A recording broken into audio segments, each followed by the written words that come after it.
Hi, witches, or shall I say gluttons for punishment. You are once again back to be down with me, Anarchy, here on Maidens and Magic. Tonight, again, you zig, I zag. I'm always doing something a little different to throw you. Uh, so I just want to acknowledge something that previously, the very first movie I did was The Hunger, and I did a pretty like scene by scene, focusing on the lesbian scenes when possible, scene by scene, like a play by play kind of thing. And I thought later, I can't do this. I can't like go through the movie in minute detail, right, every single time. So then I kind of flubbed it with The Devils, but that's really because it was a historical event, and I was a little bit more concerned with talking about the history than the movie, although I did show you some choice clips from that. And then I really just kind of gave up with Beetlejuice. I didn't talk about the movie at all. I, to be honest, just didn't have it in me to talk about Tim Burton. Not that I don't like him anymore. I'm just kind of over it and figured that every fucking buddy has seen that movie. But back on track, I'm going to try a lot harder to give a little more structure, to give things a very distinct beginning, middle, and end, and to make sure that I bring a little more closure, even if I have like technical difficulties. So with that said, I did have one. I want to mention it. A friend of mine let me use their Amazon account. They had that Citzen Ruth purchased, which is, by the way, did I mention we're doing Citzen Ruth? So this time I'm doing a movie which I am going to do in detail, which at first blush you might think, well, how is she going to tie this into anything magical? Okay, get the Maidens, Laura Dern, I'm down with that, but where's the magic? Where's the magic? I'll tell you, I took this one scene where the lesbians go out and they spontaneously start singing to the moon, and they're looking up. It's like they're so, the reverence is like real, and they start singing this like, moon mother, hear me now, feel me now, love me. I don't remember exactly how it goes. Love me now. My neighbors probably don't want to hear that. So I took that and I ran away from the patriarchy, and I ran away from medieval Catholicism, and I just ran all the way to fucking India, to Chandra, the moon god. I've got some weird lighting going on there. Oh, look at me. Oh, look, I've got a third eye. I'm gonna try to rock with that. So this is appropriate because since we're going to India, here we go. So like, not to be culturally insensitive.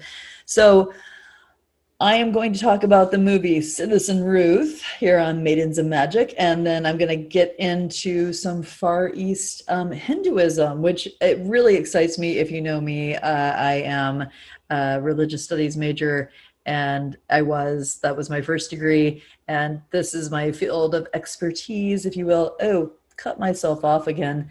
Back to my friend who bought the movie on Amazon so that I could watch it because I wasn't able to find it. The movie Citzen Ruth. So she could follow me. I'm over here. I'm over there. You're in the light. You're being interrogated. I thought that we could get away with playing very small clips of it, and so I did a take with that. With the Amazon, and my friend gave this to me because I don't give my money to Amazon. I just don't. And so they had an account and had it anyway. And I was okay, that's cool. I'll be able to play some clips from that. And that was not the case. So in this first segment, when I'm talking about Laura Dern, I'm trying to give you a little clip. That's actually a shout out to Billy Quinn, who's the first person who showed me this movie. And it's just black. The screen just goes black. I do not have it in me. I'm trying to get this out by midnight, and I do not have it in me to fucking go back and try to edit out this little chunk in there. So take a pee break. It lasts for about 2 minutes, 2.5 maybe. It's just black. You can hear the audio, but you can't, I think, I don't remember, but you can't really hear anything because it's just a scene of Laura Dern huffing paint thinners, whatever the patio sealant, whatever it is. And yeah, it sucks, but it's just like I said, go get a snack, do something, rub one off real quick. I don't know, whatever gets you there, mama. So there's that. Beside from that technical glitch, there's one other short, and there's a couple, there's bad editing as per usual, but here you go. Beginning, middle, and end. Interesting political debate and detailed conversation about the movie Citzen Ruth, followed by what I think is a very interesting conversation regarding Chandra, again, the moon god, the Hindu moon god. So let's just go ahead and get to it. Please enjoy this. Citzen Ruth, 1996 film starring Laura Dern. Alrighty, Aphrodite. Now we get to talk about Laura Dern. It brings me great pleasure to talk about her. And I'm going to tell you something. I don't love many actors the way I love her. And it's not even a physical thing. Truly, it's not. It is, and I will fucking fight a motherfucker over this. I'm telling you, I believe that she is the best, one of the best actors, hands down, of my approximate generation-ish. I fully, yeah, she is amazing. And I haven't even seen most of her box office stuff. I'm going to go ahead and say, I was looking through her IMDb and I'm like, oh, I'm pretty Lynch heavy in my, like in the other movie this movie that we're talking about tonight, Citzen Ruth, has a couple of Lynch qualities, Lynchish qualities about it, even though it's very political. So I will tell you here, what I want to do is I actually want to treat you to a couple of little clips, a couple of little things, because as I mentioned, Citzen Ruth, criminally fucking underrated. Not very many people have seen it. And so I want to show you a little teaser of that right now. And also, you guys of Inland Empire, even Lynch enthusiasts, for some reason, a lot of them have not been able to make it through Inland Empire. Now, it is a 3-hour fucking movie. Yes, there are talking rabbits. It's surreal, but it's actually incredibly linear if you're paying attention. Incredibly. I don't think anybody gets that. But does it jump around a little bit? Is it bizarre? Yeah, it's fucking David Lynch. I'm going to tell you, okay, until the release of The Return, I would have told you that Inland Empire is David Lynch's finest work to date. If we can count The Return as an 18-hour movie, then I don't know. I don't want to make that choice. But I will say that Inland Empire and Citzen Ruth are my two favorite Laura Dern movies, even above Wild at Heart, you guys. So listen, for those of you Lynch fans who are dragging your feet for some fucking reason on Inland Empire, you watched a janitor sweep the roadhouse floor for what was that, like 7 fucking minutes? So come on, man, suck it up and sit through. There's a perfect stopping place halfway through the film if you really can't do 3 hours, you pussy. So I'm going to say right here, all right, I cannot establish this for you in any way whatsoever, but I'm going to play a little bit of this clip from Inland Empire to entice you. I don't take this kind of behavior.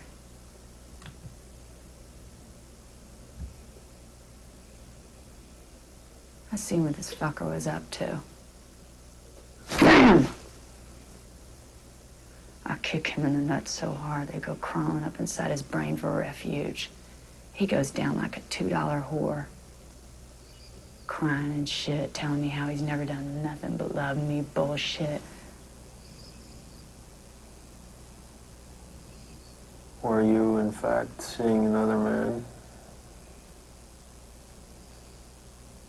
I was screwing a couple guys for drinks, no big deal. There you go. All right. And if it's classic Laura Dern. The second one, I just love her so fucking much. I really, truly do. The second one, I'm going to go ahead and preface by saying I do not have an Amazon account. I try not to give them my money because, in my opinion, they kind of fucked up Seattle, but that's my opinion. I know a lot of my friends are still there and making the best of it. However, I had a good friend with an account, yada, yada, bought this for me. And that person, yes, thank you. Okay, so in this movie, this is so fucking, it kind of looks like she's squatting to take a piss. That is not what's happening, I assure you. Although it would not be out of the character at all. And yes, she is wearing like red suede shorts over leggings. If you're wondering about that attire choice, it was a choice. She fucking committed to it.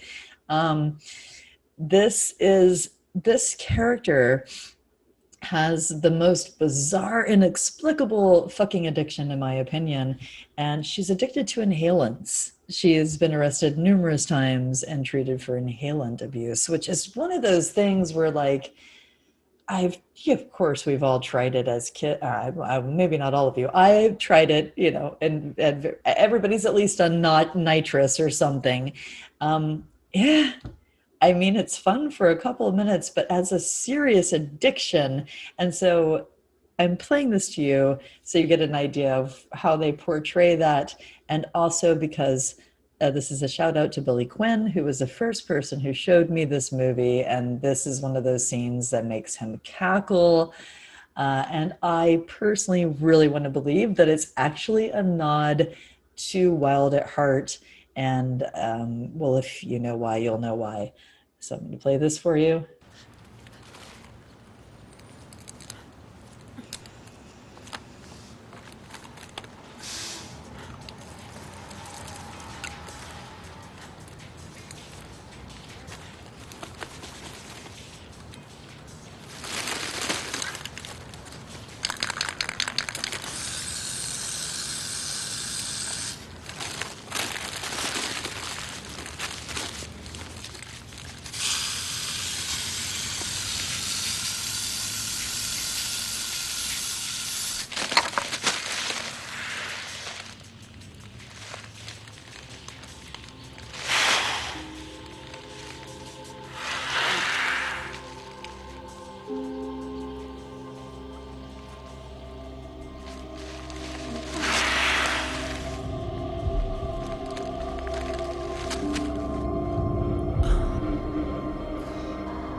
Ruth, wake up. She looks like the Tin Man from The Wizard of Oz. Ruth! The Wizard of Oz reference right after that weird inhaling scene. It just gets me every time. It's good times. Okay, with that said, one of my biggest pet peeves about this movie, and I don't know if anybody ever even notices it. I'm sure people do. I can't be the only one, but we never. So that this is her jam. This is what she does every time. She puts on her headphones and those super like 80s headphones with the orange foam. It's like a true Walkman. She puts on her headphones before she huffs because that's just her jam. And we never get to hear the music that she's listening to. I just think that was such a fucking missed opportunity right there. I truly do. Anyway, I'm dying to know. So, Laura Dern, or Laura Elizabeth,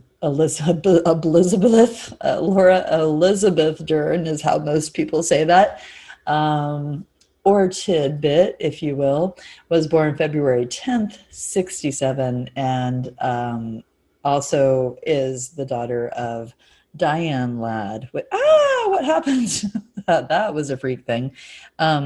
Diane Ladd is an amazing actor in her own right, is in Wild at Heart, and she's also in Inland. Is she in Inland? is she an Inland Empire? I don't remember. Well, we could take a look right now. I'm not remembering all of they've been in a couple of movies together. So I'm not recalling right now. Inland Empire, she is. I thought so. Okay.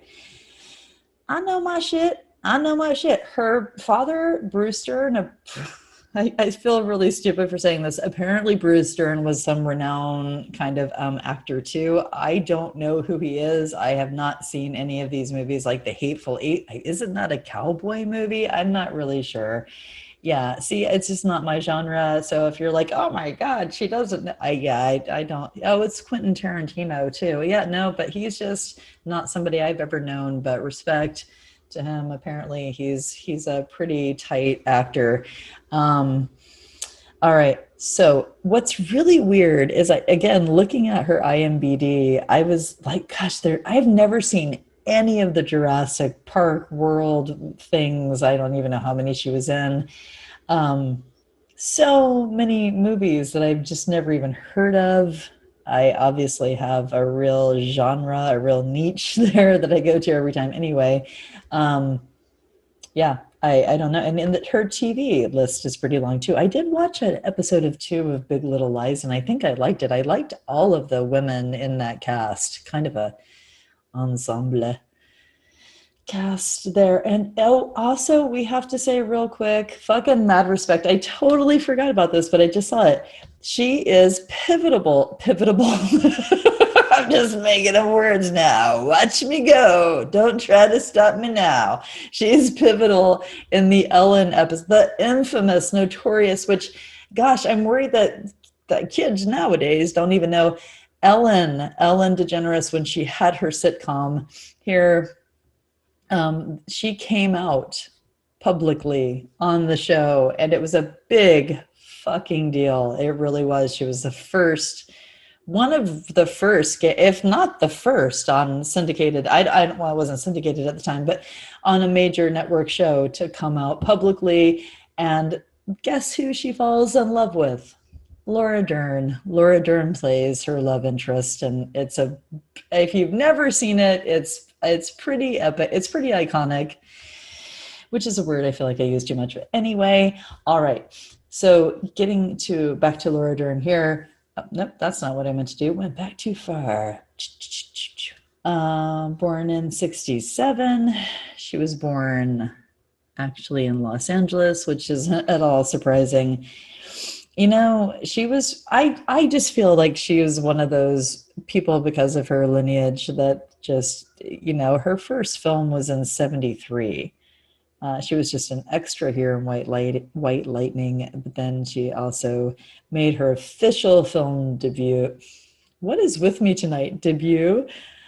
I should probably stop recording, but I'm just gonna keep rolling.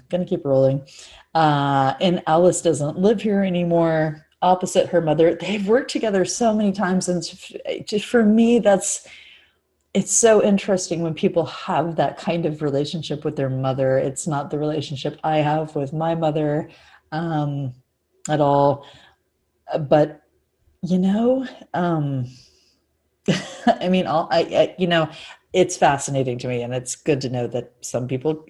I think some mothers and daughters are a little too close. I'm not down.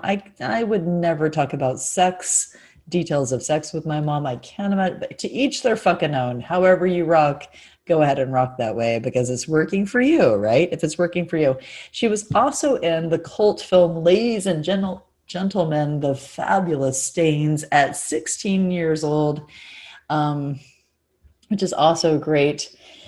And then here's what is kind of amazing to me, that actually, where did I see this?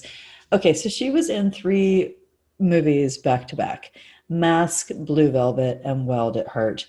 The latter 2, of course, directed by David Lynch, began their long-standing collaboration. However, it says here, and I didn't know this, Dern's starring role in Blue Velvet was widely regarded as her breakthrough performance.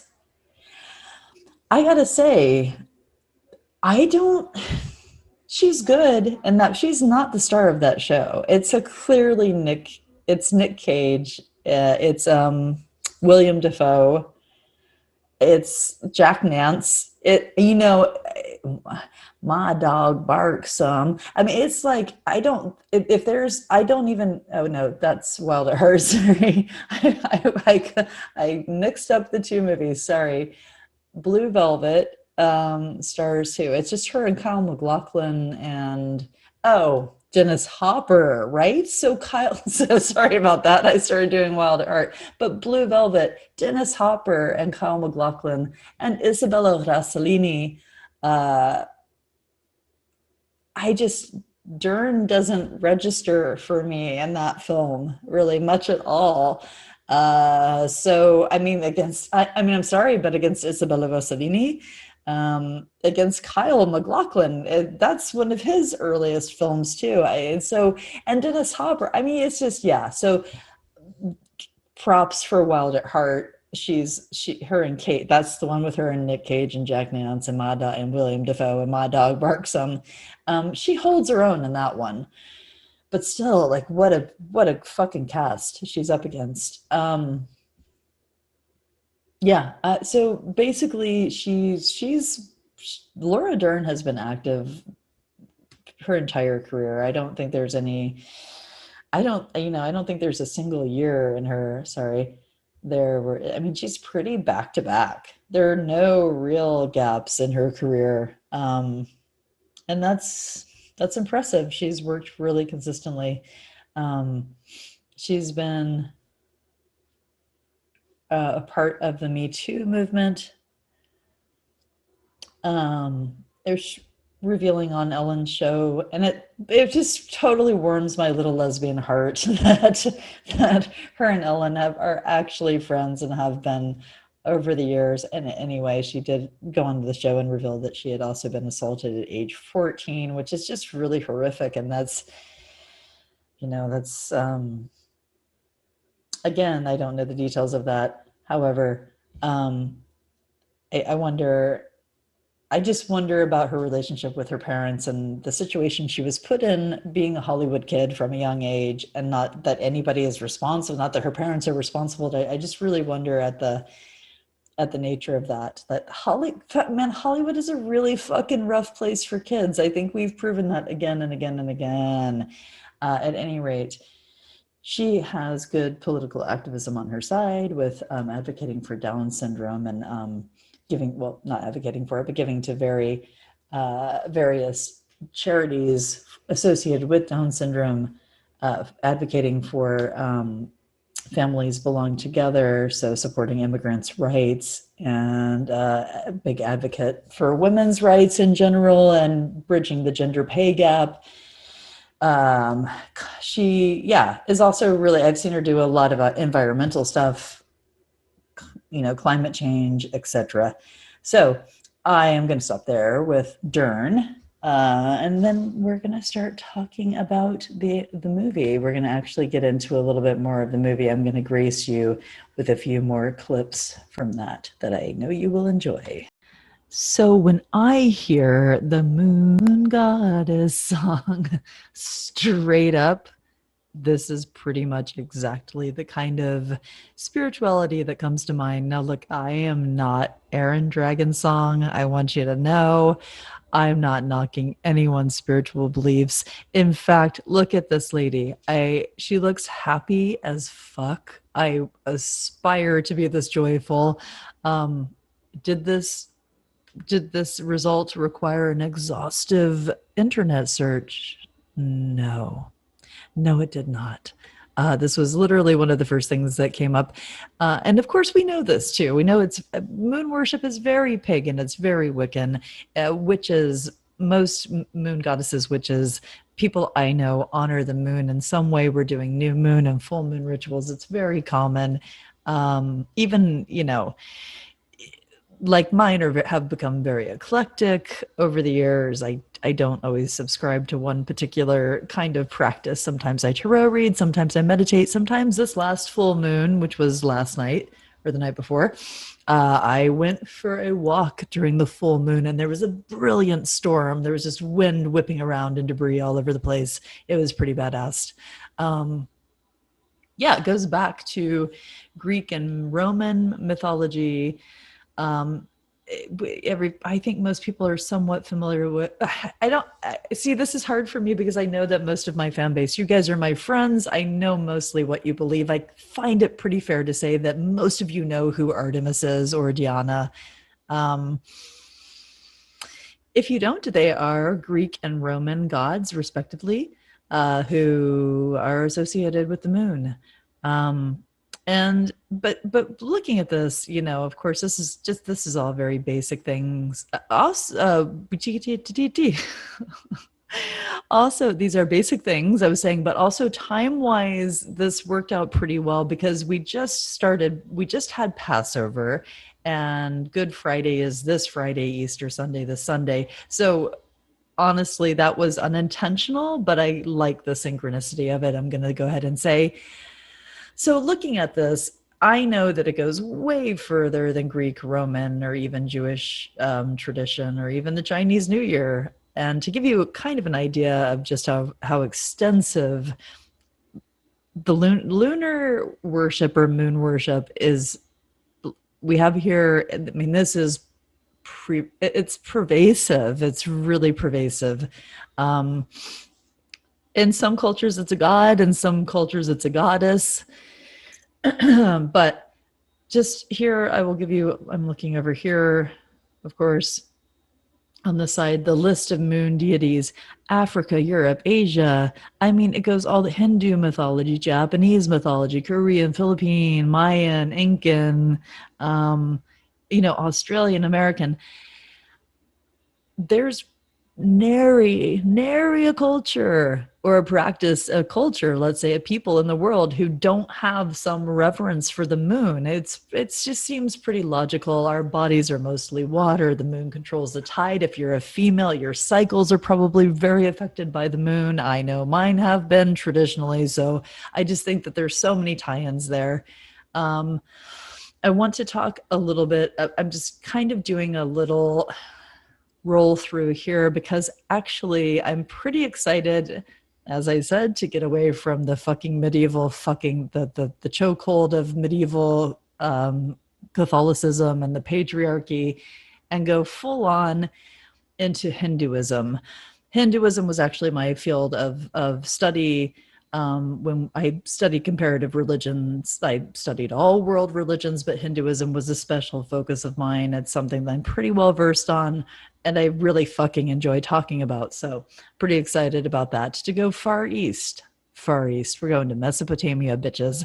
But anyway, before we get there, we're going to do a little dance around here. I'm just going to show you some of the things, some of the different deities throughout the world. We're not going to talk about all of them, but African ones, it is, I'm going to say it is weird for me when it says African as an umbrella.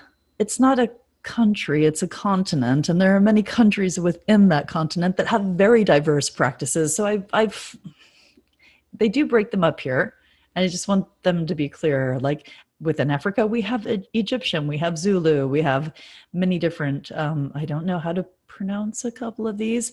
You can see one common thing the moon is associated with throughout many religions, cultures, peoples, lands, time, space, etc., etc. Fertility.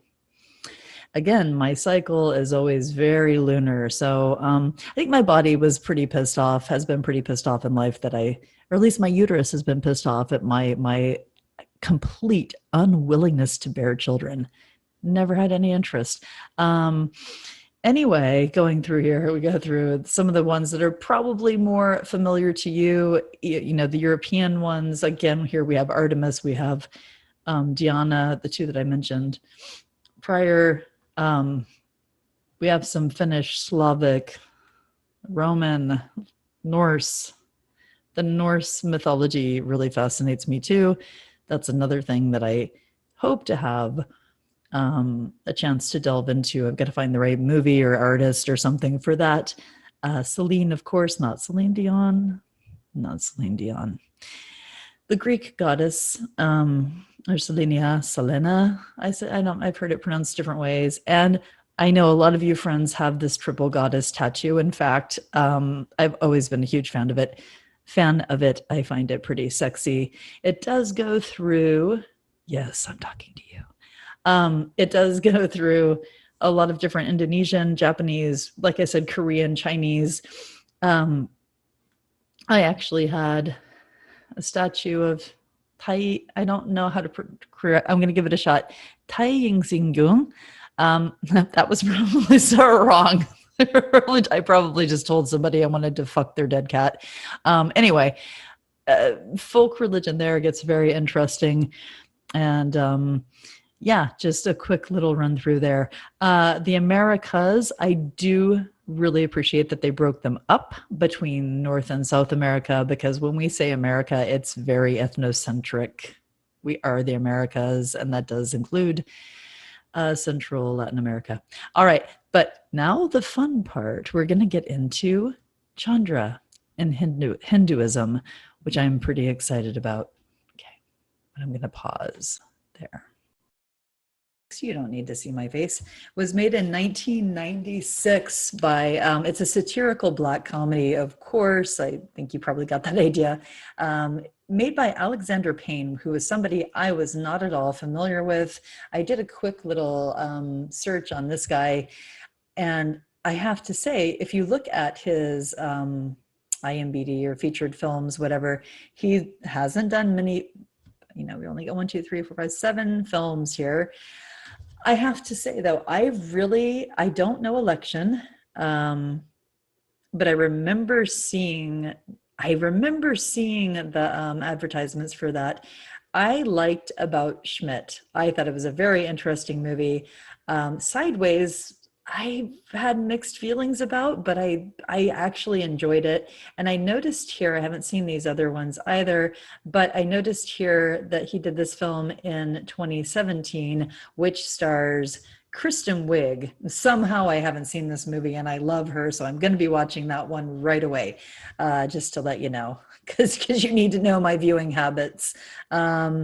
I'm not going to go so far into him because, again, this is Maidens and Magick, but he has had some interesting kind of ideas that never really happened, some projects that were unrealized that I encourage you to go read about on your own time, should you choose. But he seems like kind of an interesting dude from this very brief little Wikipedia page here. And he is married to Sandra Oh, which is, I didn't even know she was married. So there you go. I have seen I've seen almost all of Killing Eve, and I appreciate her. Oh, and she was in Sideways too. Now I get it. See, I'm quick like that, y'all, quick like that. So getting into Citzen Ruth, going here to the Wikipedia page, it stars Swoozie Kurtz, Kelly Preston, Burt Reynolds with an amazing hairpiece, just everything. It gives me life. Tippi Hedren is in it too. And really, okay, here's essentially what the movie is about. I'm going to show you a couple of different clips here that I have co-opted from, I'm going to say, this movie clip page. Very thankful for whoever put this together, since Amazon was being such a fucking fascist about it. I have a few choice clips here to show you, but I'm going to give you the lowdown on it. Basically, Ruth is, again, addicted to inhalants. She's in and out of jail. She is just known to the law enforcement. This is the clip that I was trying to show you that got X'd out by Amazon. She's just, I watched this movie when DVDs first came out. It was a big deal that they would do all these extra features and like director's commentary and stuff. And I watched it, the commentary, it was her and the director, and I think somebody else involved in the film, I don't remember. But I remember her saying this is one of the most brilliant descriptions, and why I think she's such a fucking great actress was she had her insight into Ruth was, Laura Dern's insight into Ruth was that she was smart enough. She was just smart enough to realize that she just wasn't smart enough. And when you watch her performance knowing that she plays that so fucking well. Basically, she, I really did like Enlightened. Oh my God, I forgot about that show. That was a great show. If you want to see some more really good Laura Dern, it's another one where she plays an addict and goes to like away to a treatment center. Anyway, side note, trying not to get too far sidetracked there. Wrong one. Talking about Citzen Ruth. Basically, so the opening scene is her just getting pounded by this guy. It's actually a little bit trigger warning, kind of worthy, cringy. And she's supposed to stay with him. He's like throws her out of the house anyway, even though she's put out. He doesn't put up and kicks her out. She goes back to her brother's house and she's like, hey, you know, can I stay here? Can you help me? No, no, no. He's like, I'm not helping you anymore. We're not fucking with your kids anymore. You can't do this. You can't pop in and out of their life. She shows some remote interest in the children, but more interested in getting money so that she can go and get high. And so she does go get high. And it says they're in a flop house here, but I don't really know. I don't know, whatever it is. Anyway, so she goes to there. Okay, so she ends up getting high behind the store. It's this famous scene here. Oh, my phone is ringing. Where they find her and they basically he makes this great line about she looks like the Tin Man from the Wizard of Oz. She goes to jail again. This judge is not having it. He's not having it. And so this is the first clip that I'm going to show you here. Basically, this is what starts. This was what lands Ruth in the center of a contentious debate, pulled from both sides, the left and the right. She ends up in the middle of this pro-choice, pro-life debate, quite unwittingly. She's really would rather have no part of it. But this scene here is what starts the whole thing. So I'm going to play that for you. Jesus Christ. She probably doesn't even know who the father is. Hell, I'll drive her by the pound on the way downtown and get her spayed. Do you know how many times you've been arrested for hazardous vapor inhalation in the last year and a half, Miss Stoops? 5. 13, 14, 15, 16 times. Do you know how many times we've given you substance abuse treatment in the state hospital instead of jail? 3. No, 5. 6. 6 times. Record also shows that over the years, the state has stripped you of 4 children, declaring you in all cases an unfit mother. I was only unfit for 2 of them. First one got adopted, and I think the second one... Shut up. Tell me something, Miss Stoops. Did you know you were pregnant at the time of your arrest? I don't know. What do you mean you don't know? Is there any way you can begin to understand the depth of your irresponsibility toward your children, toward the state, not to mention toward yourself? You sicken me. Sorry.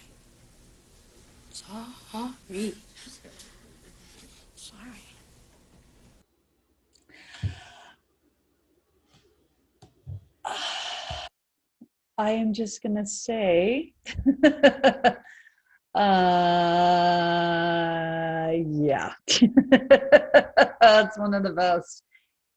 So this judge pulls her aside and proposes, look, he decides to charge her with criminal endangerment of her fetus, I think is what it is, and somehow endangering her fetus. I don't know what the exact felony charges for endangering a fetus. Okay, so he pulls her aside. He's like, look, if you want to go to the doctor when you're there, right, take care of this problem, I might be able to talk them down from the felony charges, right? She's like, you want me to get an abortion? He's like, if you want to take care of the problem, we can get you to, see a doctor. So she's thrown in jail anyway. And then these evangelical women come in, and they're singing "Holy Onward, Christian Soldier," some bullshit. And they see her laying on the floor crying in this really heartbreaking scene, actually, where she's like punching her stomach and trying to, obviously get rid of the baby. And they take her in. I do want to say here, the couple that takes her in, it is Red from that 70s show, and the woman, the female actress, I don't know. I'm not sure which one that is, to be honest. We could look at the whole cast. Okay, it must be Mary Kay Place, must be who that is. Not sure who she is anyway, but I want to point this out. Her daughter, the Christian woman's daughter, is this her? Does it show a picture? I don't know. Is Alicia Witt, who I'm just going to say right now, David Lynch, from Dune to Twin Peaks to The Return. I fucking love Alicia Witt. I was really happy to see her. Her role is very small, but she's great. She's always fantastic. Yes, so she goes there, she stays with them. They're things are falling. It's mayhem, it's chaos. Keep going, keep rolling. I don't even know what just fell. The Red is perving out on Laura Dern a little bit and telling her he was a wicked, sinful man before he was married, etc., etc. At some point, one of the women, and it's Swoozie Kurtz, I guess that's how you say her name, reveals that she is a spy. She's really working for the left side, and she's, pro-choice, not pro-life. At some point, after shit happens, and the evangelical couple ends up kicking her out. The lesbian left pro-choice people take her in. The lesbian couple, I guess, must be that other one must be Kelly Preston. Yeah, that's who that is. So Kelly Preston and Swoozie Kurtz are this lesbian couple. They take her in, and then she quickly realizes that she's really in the middle of this super hot debate. So the right side pro-lifers start offering her money to have her baby. And when she realizes that they offer her first $10,000, and she's like, that's it, I'm rich, I've got it, right? And there's both sides are encouraging her to do what they consider to be the right thing. Burt Reynolds gets involved with this. He's the head of this evangelical organization. Oh, I guess it's first $15,000, and then they try to get it up to 30.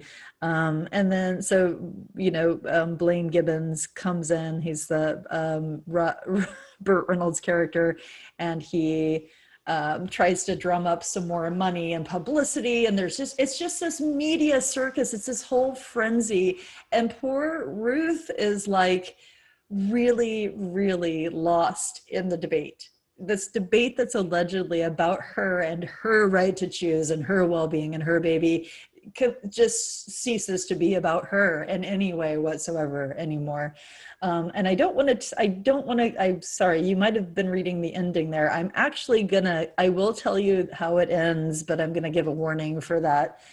For people who haven't seen the film and fucking should and might have the means to do that. I don't want to ruin it for anybody. What I will say is this is the kind of stuff that happens. So this is when she's still with the evangelical family. They wake her up. She thinks she's going to get an abortion because they're taking her to this clinic. Of course, it turns out to be a pro-life front where they're trying to talk her into having her baby, and they're doing that whole mind fuck thing where they give her this little plastic fetus. Here's the size of your baby right now, and they show her a bunch of horror movies about abortions where they liken the abortion mills of America to Auschwitz. It's just out there stuff that really fucking does happen, people. This really happens. And as the lesbians point out, leave it to the lesbians, as the lesbians every time, that, it's people like her who are most affected, people who are indigent and don't have money, easily fall into situations like this where I don't know that the court case, them charging her with a felony for endangering her fetus, I don't know if that's something that ever actually happened. I'm sure that it did. I don't know where they got that, but I don't know if it was from one case specifically, but I'm absolutely sure that that's something that happens to indigent women and women of color. So anyway, I'm gonna share with you this clip here.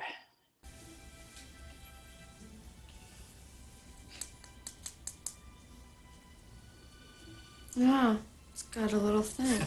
Well, of course it does. That's because it's a little boy baby. Now, when you have your baby, what would you like to have? Would you like to have a little boy or a little girl? What do you mean? Well, we're just talking here. Let's say you decided to have the child. Would you like it to be a little boy like this one? Maybe a girl. A girl. Yes. And what are we going to name this little pumpkin? Are we going to call it Mary or Sally or Susie or... Tanya. Tanya! Baby Tanya. But I can't have a baby right now. I don't want another baby. Oh, man, you don't understand. I'm in a really bad situation right now. I mean bad. We know it's hard, Ruth. Very hard. But you have to face reality. If you feel as though you can't raise Tanya, we can put you on to an excellent adoption agency. Yes. What's the matter? Are you fucking people deaf? I said I want an abortion!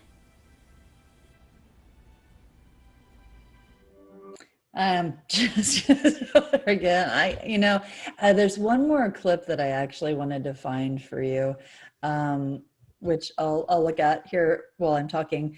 I have to say, God, she's just so good. And this whole idea that she is... I just started delivering for DoorDash. So fuck off with your ads. This whole idea that she is... No, that's not the one.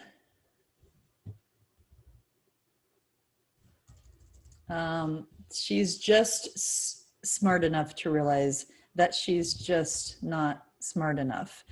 She just plays it so well.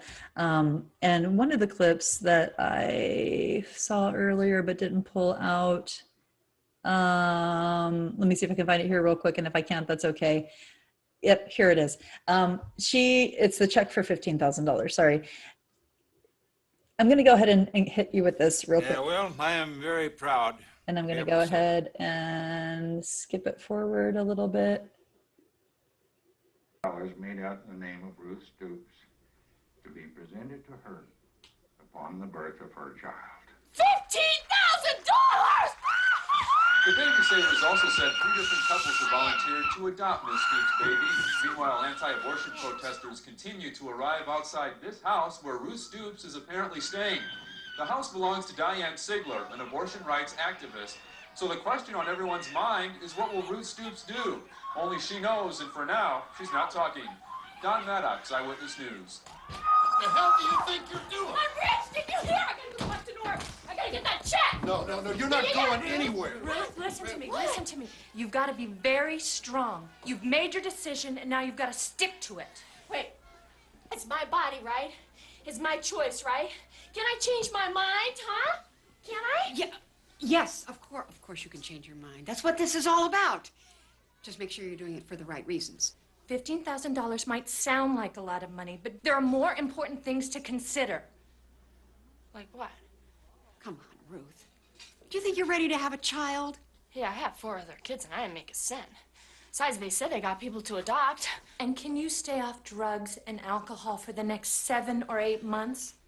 Don't forget, you're facing very serious charges. You may be forced to spend your entire pregnancy in jail, maybe longer. I can give up drugs if I want.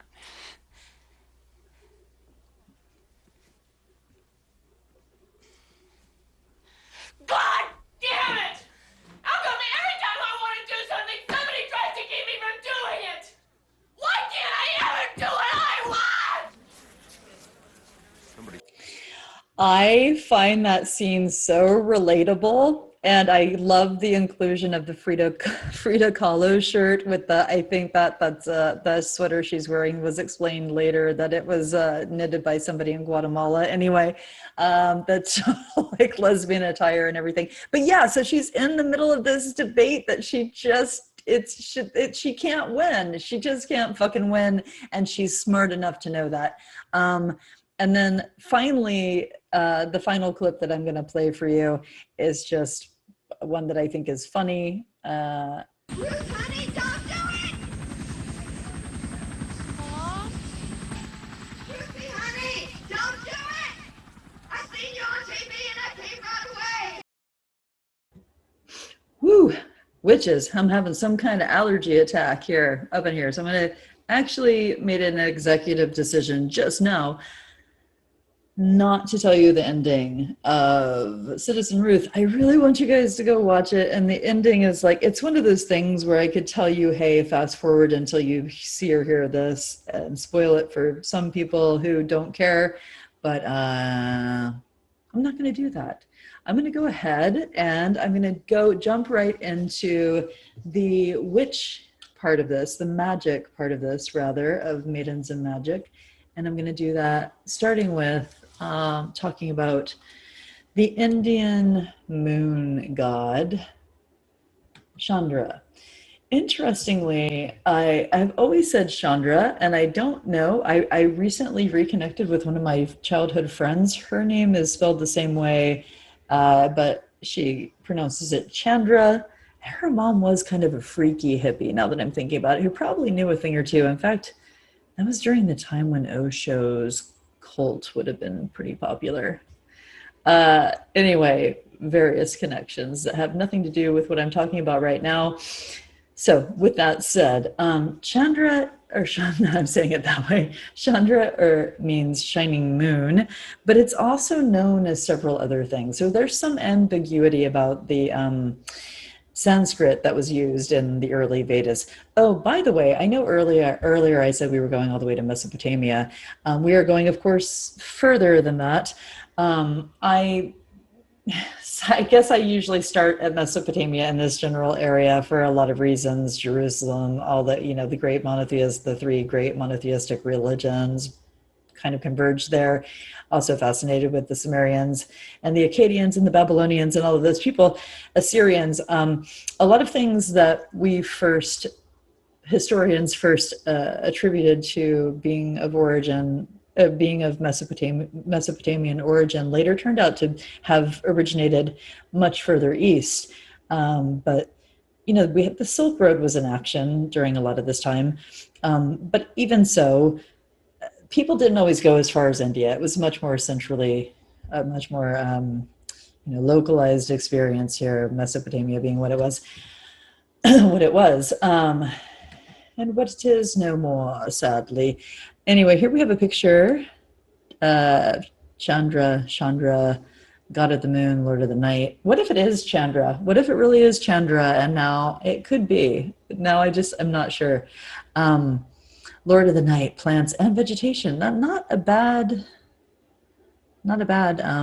thing to get by. I mean, honestly, I wouldn't mind being the Lord of the night, plants and vegetation. That's fine by me. Anyway, I like the chariot. I like is it a reindeer? Not too sure. I like that the weapon is a rope. What I've noticed when I was reading about some of the stories, the Hindu holy scriptures, there are multiple mentions or legends surrounding Chandra. I was going to say Chandra, is it Tara or Tara? Then maybe it would be Chandra and Tara. Chandra and Tara, let's say. I'm probably saying those wrong, but incorrectly is the only kind of way I know how to do anything anymore. So there we go, keeping true to myself, folks. I was kidding. I like that there are these associations with planets. Brihaspati is Jupiter. Let's see, Buddha is supposed to be associated with Mercury. Very interesting and totally makes sense to me. I started reading this and okay, Chandra met Tara, the wife of Brihaspati, and was captivated by her beauty, and Tara was also attracted to him. But one day, Chandra abducted her and made her his queen, and then she becomes pregnant, gives birth to Buddha, but Brihaspati is upset, declares war, the Devas intervene, Tara's returned to Brihaspati. The whole thing, if you've seen any Bollywood movie ever, this is such a it's so funny to me that people kind of go, well, where do these crazy stories come from? Oh my God, the Bollywood, Indian cinema, it's crazy. They really do take them. A lot of these. I read several such stories, and I'm like, and that's another Bollywood movie right there. I don't know Bollywood enough to like say which one, but the general themes are very much, a woman is usually kidnapped and made somebody's wife. That is a real common theme, real common trope there. So anyway, but what's interesting, I'm not going to read all those, and there are well, okay, let me point out this one. I will say I liked that Chandra had an emotional breakdown because he couldn't satisfy his feelings by having infinite children with Tara. He married Daksha's, I don't know who that is, Daksha's 27 daughter, 27 people. He had 27 wives, and one was his favorite, Rohini. The other 26 became upset. They put a curse on Chandra. The whole thing, and then Chandra devotes himself to Shiva, who partially releases him from the curse. Indian gods are cruel. Actually, not as cruel as some of the Roman gods, but anyway, I thought that the 27 wives just kind of made me chuckle. I would like to see that in Bollywood. Now there you go. There's I'm writing a script right fucking now to make this happen. Soma is interesting because it connotes the moon, and it sometimes I think is even translated as a moon. I know Samanatha is Shiva or Vishnu alternately. And I think Soma also translates to a day of the week or something, but I can't remember where I read that. I know Somavara is Monday. Wow, I apologize. I honestly thought somebody was being killed.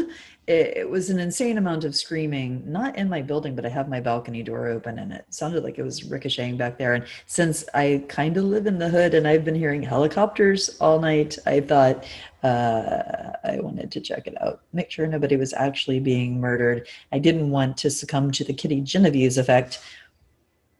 Everybody knows what that is, right? That's the reason why we have 911. And that's all. I could go off on that. All right. So I'm not exactly sure where I got cut off. I know I was talking about Soma, Chandra, and Soma. And the nature of the word Soma itself being interesting, it's associated definitely with the moon as well as a medicinal deity and post-Vedic mythology.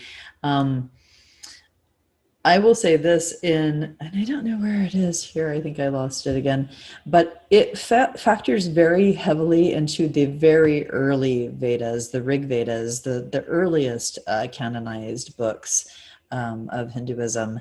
And there is often, it's mentioned often as, it says Soma Mandala, but Soma as a ritual drink. There's a lot of speculation on what this might have been. Some people say that it was a hallucinogenic mountain plant called Homa. So Homa, I'm not sure how you would pronounce that.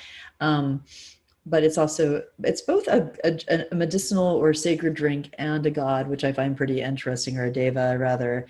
I am sure that it was something hallucinogenic. And I bet if you asked Terence McKenna, he'd tell you it was a fucking mushroom derivative. But anyway, at any rate, it factors heavily into the Rig Veda.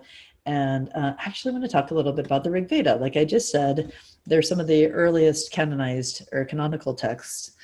These allergies are killing me all of a sudden. I should probably shut my door. Between the allergies and the people being murdered out there, I ain't gonna get this done in time. I've heard vodka cures it. So the Rig Vedas deal with like the cosmogony, the birth of man, basically is what that means.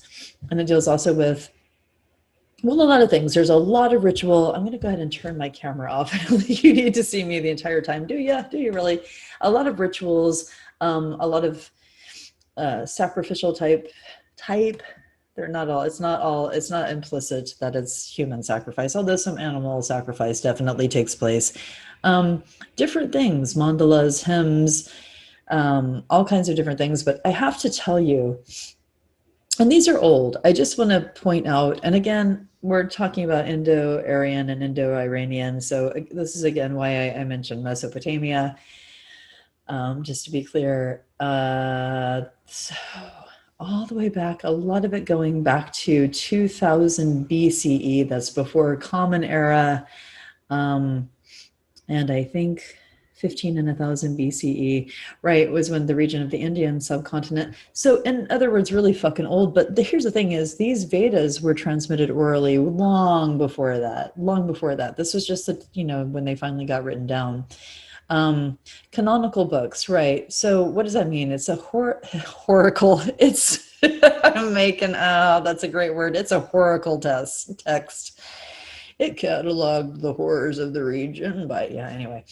Well, it was a historical and societal, it did have historical and societal context. It was, liturgical. But it does have some interesting, there are some cultural references, and some people believe that this is where the structured system came from. But at any rate, it talks a lot about cosmology and cosmogony and interesting stuff. The Rig Veda was being one of the earliest of, the canonized texts in Hinduism are many. There are plenty.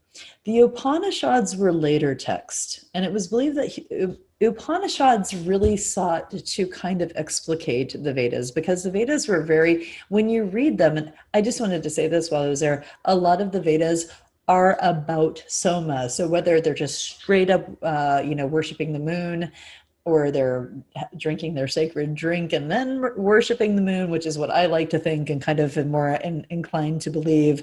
A lot of the Vedas deal with soma, like more than, Hinduism was henotheistic at this point, meaning it was a pantheon of gods, but you would call upon one god or goddess and exalt them. They would be, for whatever ritual purpose, harvest, fertility, whatever you were doing, you would, in henotheism, the one exalted god becomes the supreme deity for that time, in which they're being employed, essentially. And then they kind of return to the equanimity of the pantheon, right? I mean, I'm summarizing a lot of studying that I did, but bear with me. At any rate, they sure fucking worship soma. They did some serious moon worshiping. And again, like to think imbibing in hallucinogenic spirits, as I did so back in the Rig Veda. Now, the Upanishads really sought to explicate the early Vedas. They really wanted to give it more structure. While the early Vedas were a little bit raw, a lot of them read like poetry, like hymns that were quite beautiful, to be honest. Really lovely work.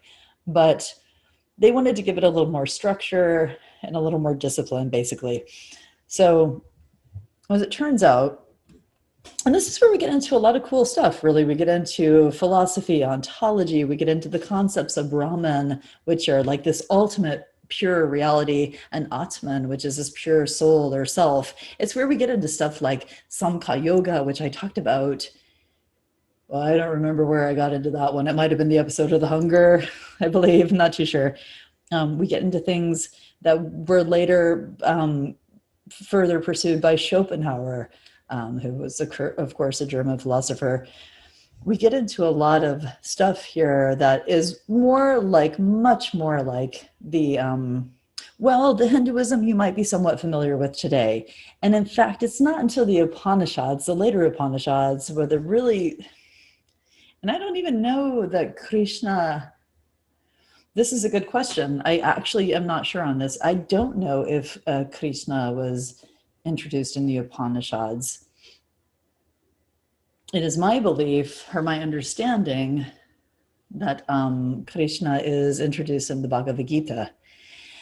The Bhagavad Gita is kind of, well, I guess I could just read it here, the Song of God. I can't think of a better way to put it, often referred to as the Gita, as 101 verse Hindu scripture, part of the epic Mahabharata, which is epic. It's really a thing. This, to my knowledge, is where Krishna is introduced. And I'm talking about Krishna. I mean Krishna, haha, Hare Krishna, you know who I'm talking about. And see, to me, this is where Hinduism takes a very sharp turning point. Very sharp, because Krishna is the avatar of Lord Vishnu, who at this point in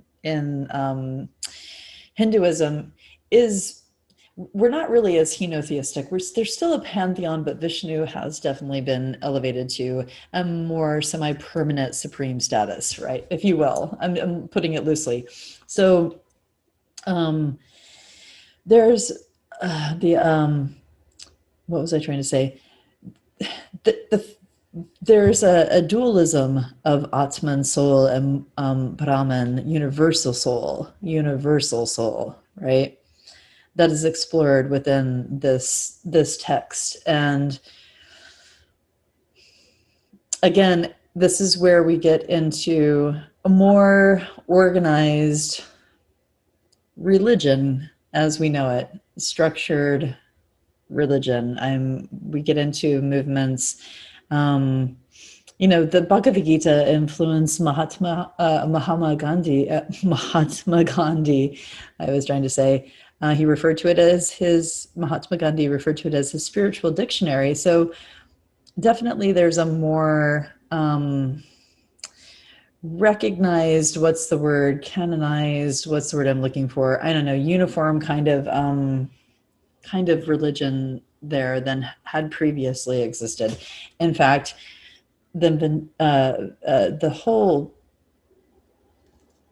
purpose, I guess, of the Upanishads in part was actually to give a more monistic school of Hinduism, like I said, to kind of not just to explicate, but really to give it structure. It's also, though, arguably where Hinduism, on the other hand, becomes far more dualistic in nature when you do get into certain practices of like the Samkhya Yoga, where the dualities, Purusha and Prakriti, are there really these two worlds of like perfect, the state of perfect being and the state of kind of samsara are existing concurrently with no contradiction. And it's, again, I talked about that before in another episode, so I'm going to kind of not get too much into it now. But I remember posing to my teacher once that Mr. Michael Myers, who I believe I invited to this group. He's a really interesting guy. He was my professor and I forget what they call that, advisor, I guess. My feeling, because Krishna rides with Arjuna. So Arjuna is the prince, right? This, of course, I'm back at the Bhagavad Gita here, talking about the story of Arjuna. He's the prince of Pandava, Pandava Prince Arjuna. He's the prince of, I don't know the exact area that he's prince over, but Pandava Prince Arjuna and his is in this battle at some point, and Arjuna and Krishna is riding with him. Kind of, I think it's down here somewhere. They talk about it. I'm not exactly sure, but and he's acting as his right-hand guy. Krishna is Arjuna's right-hand man. He's like leading him to victory and all these things that are very, a lot of it's really, it's allegory, of course, like a lot of the Bible is. It's just allegorical. But if you really look at it, I am going to go ahead and say, again, said this to Michael Myers, and he said, I don't disagree with you. Some people might, but I definitely see the connection. I think that Krishna is the Hindu, serves the same, I put it more crudely. I said he's the Hindu equivalent of Jesus Christ. He's the avatar. He's the embodiment of this supreme deity. And he comes down and he helps mankind, and he tries to bring out the best in them and lead them to some kind of victory, and there are a lot of tales of morality, so forth. Krishna also was a human at some point, baby Krishna, you've heard this, there's lots of stories about him. So there is a similarity there, and I would say that he serves the same function. Maybe saying that he's the Hindu Christ is a little insensitive, but saying he serves the same essential function within the larger framework of this organized religion. So yeah, interestingly, the Upanishads got very systematic, and this is where I didn't study really quite this deeply. You can see they actually, so there are 4 Vedas: the Rig Veda, the Sama Veda, the Yajur Veda, and the Athava Veda, which is kind of hard to say. And then we have corresponding Upanishads, which I'm not going to try to pronounce right now. But interestingly, there's no fixed list of so while these first ones were used to correlate with the early Vedas, there's no fixed list of them. They're still finding new or undiscovered, and some newer Upanishads are even being composed, which is really interesting, because if you look at, Christianity and any other monotheistic religion, the book, the liturgical book, whatever it is, whether the Quran, the Old Testament, whatever, it's a done deal, right? Nobody's saying, I think the only exception we can make is that in Islam, they do believe that the Savior has yet to come. Right? Actually, in Judaism also, they believe that Jesus was a savior, but maybe that the Savior is yet to come. And so, but still, they're not still writing the book. And this idea of it being a living document is very fascinating to me. And I honestly didn't know that part of it. I knew that there were more Upanishads than were mentioned here in this correlated grid. But I did not realize that it was kind of a living document. Yeah, and I don't really have any more to say. Since it was something I just discovered, I don't really have anything else to say about it. But I will say Veda Upanishads. Let me look at this real quick. Now see, Krishna is interjected there. And I don't know if that's a later correspondence or not. But interestingly, again, this is where a lot of yoga comes from, a lot of the things that you would recognize as the Hinduism that you're at least vaguely familiar with today. Even factoring into Buddhism, of course, it does. And so I think that was pretty much all I wanted to say about the Upanishads, except it would really, this might have been one of my motivations for learning different languages. I think it would be very, very interesting to read the early Vedas, because they're so poetic, even translated. I would really be interested in reading them in Sanskrit completely. All right, so was there anything else? So that is, this is kind of a drop in the bucket. The thing is, I could talk about Hinduism ad nauseum, really, because it's such a, obviously there's so much history there. There's so much recorded canonized history. There's so much and it's a very complex system with lots of branches, and all the branches have sub branches. And well, I guess you could say the same about Christianity. Like, we could talk about the larger body of Christendom for fucking years, because if I'm going to start including things like, if I go to the Puritans and I go to, you know, even like Jehovah's Witnesses, or and all the different sects of Christianity, my God, we'd be here all day. But it'll keep the show running for a little while, I'll say that. And yeah, so basically that was it. I don't have all my tabs up right now, but we talked about the amazing Laura Dern, her mother, Diane Ladd, who's also famous, a couple of her other projects, her coming out of helping Ellen come out on her sitcom even, we touched upon. We talked about David Lynch, her movies, Tidbit. We talked about yeah, that was funny when I accidentally flipped Blue Velvet and Wild at Heart, much to my chagrin. But at least you could tell I knew what I was talking about. We talked about Inland Empire and Citzen Ruth at length, the great political debate that we had there. I'm going to go ahead and stop sharing. The whole political debate that we had there, which, God, you know, this movie was made in '96, and this debate it continues in such, with such fresh rhetoric. You'd think it wouldn't. It doesn't seem like something we've been discussing for 40. When did the debate on abortion begin? Probably with women's rights and stuff. I'm guessing like the '60s, the ERA. Stuff like that, 60s, 70s, probably, when people really started talking about it, maybe a little bit later. Yeah, it's continues. It's contentious. The fundamental Christians that seek to control your world and your body and your voting rights and who you fuck and all of those things, man, they are just fucking relentless. But here's the thing, so are we, and we will win, right?